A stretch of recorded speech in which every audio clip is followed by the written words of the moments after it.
Alright, so let's look at our commercial again before we start animating anything in this comp.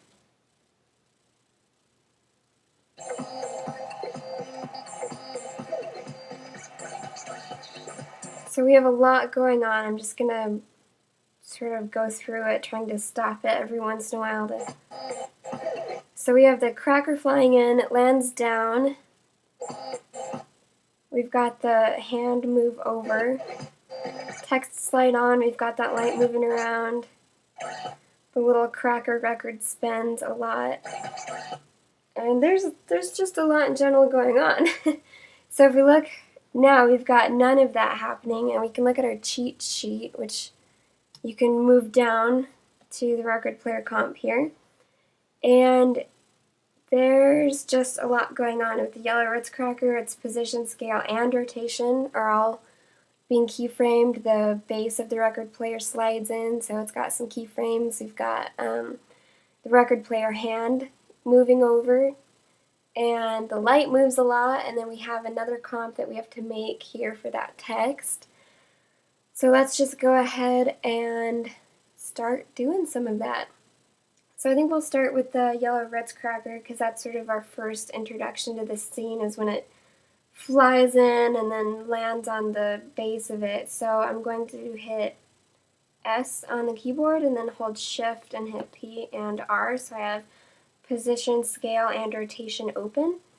And so we know that where it's at right now is the size that we want it to be on when it lands. So I'm just going to move ahead 20 keyframes and just set the position and scale as is. And we can adjust the timing on this later. I gotta sneeze. Excuse me. Alright, so now we've got that going on, and we know that we need to start with it being really large and moving in. So I'm going to just move to the home, or hit home on the keyboard, so I'm at the very beginning. And I'm just going to scale it up really big. I'm going to turn this light off so I don't have this weird bar across it. And then with the position, we know that it has to get here in a second, so maybe I'll just move ahead 10 keyframes, put a little marker on there, and then move it off screen, which we know that the scale doesn't actually start happening until this keyframe either, so we can move that and make sure those line up. So now we have this cracker sliding on, and then it lands on the record player, which I think it might be a little bit larger than what we have right now. So I'm going to just scale that up, making sure that I'm on that correct keyframe, and that is a pretty big cracker. I know that it looks weird because there's some other layers on top of it right now, so I'm just going to turn those off, so we're really just looking at this cracker sliding on, which I think looks pretty good. The movement isn't super smooth if we RAM preview that. It's okay, but it could be better. So if we look at our cheat sheet, we have some different easing keyframes on there to make it look like a better type of movement. And because we scaled our cracker up, now it's showing on the edge, so I'm just going to make sure I'm at the very beginning and move my position over again. So I'm going to highlight this keyframe, right click, and say Easy Ease Out. And then both of these two keyframes I'll highlight and say Easy Ease Out as well. And then I want these two to Easy Ease In. So now if I RAM preview that, we have a bit of a better paced motion. Alright, and then we're not going to worry about the rotation yet because it doesn't really start spinning immediately until it hits that record base. So let's turn some of our other layers on again. And we know that the record base slides in, so let's look at our cheat sheet again. So right when the Yellow Ritz lands, it looks like the base slides just shortly before and is done moving, maybe like one frame ahead of the end of the cracker moving. So we do know that if we move this base, we want everything to move with it.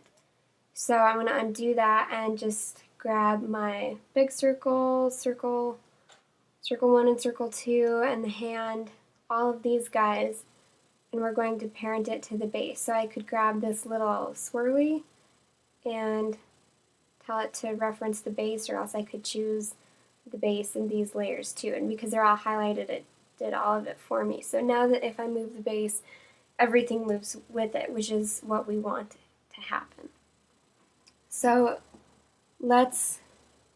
I'm sitting here on these 2 keyframes, and I'm going to move back a frame, and I'm going to hit the stopwatch because we know that that's where we want the record player to end when it's done moving. And then I think it's a pretty fast move, so I'm just moving 2 keyframes and sliding it off screen.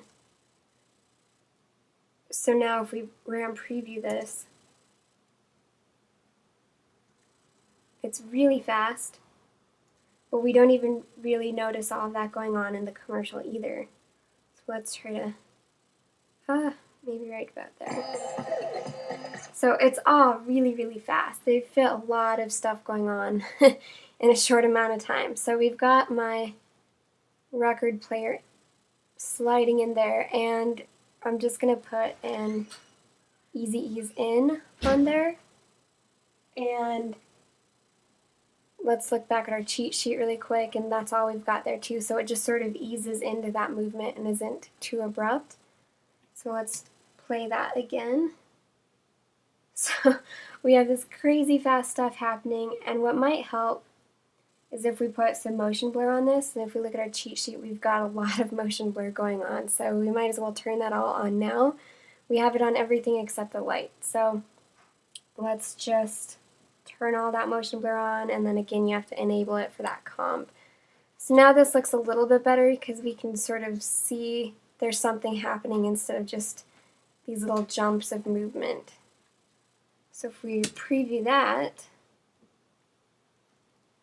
it looks better and it looks more like the actual comp. So let's watch our movie or our commercial again.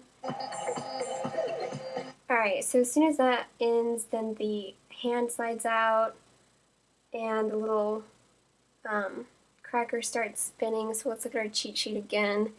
And we've got, it looks like the hand moves out maybe like a frame after the cracker ends up on the record player, and then it's just a simple rotation on it. So let's do that.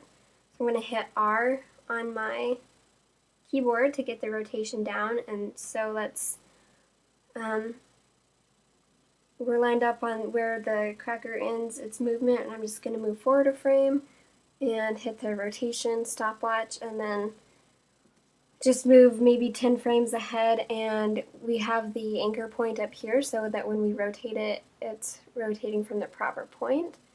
And so then I think it ends up just right about there.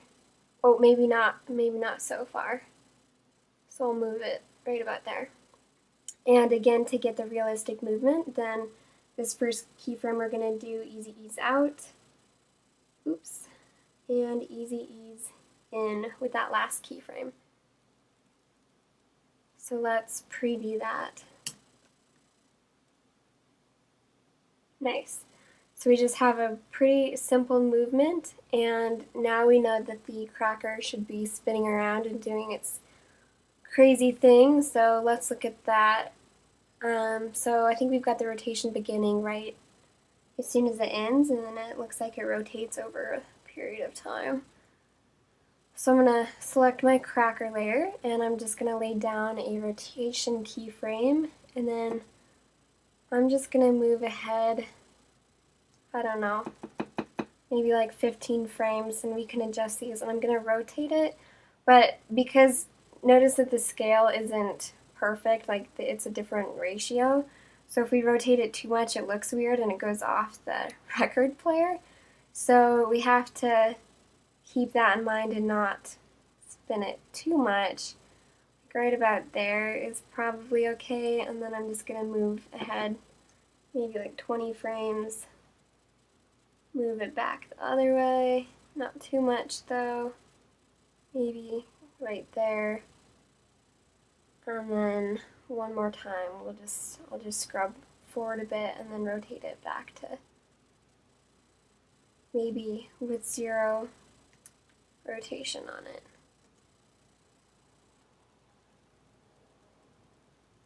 So let's see how that looks if we just RAM preview that.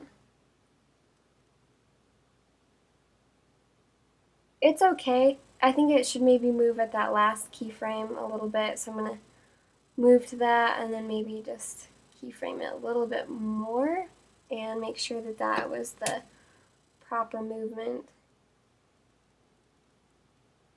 Alright, so we have it spinning back and forth.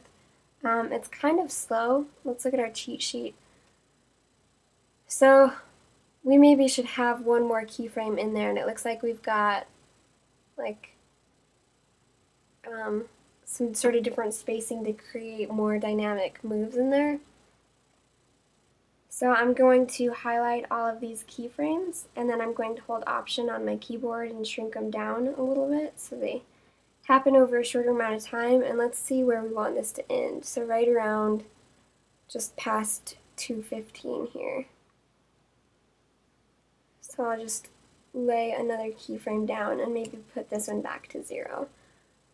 And just to sort of mimic what we had going on with with our cheat sheet, we'll just sort of start spacing these keyframes so they have more dynamism. Alright, so I'm going to go preview that again.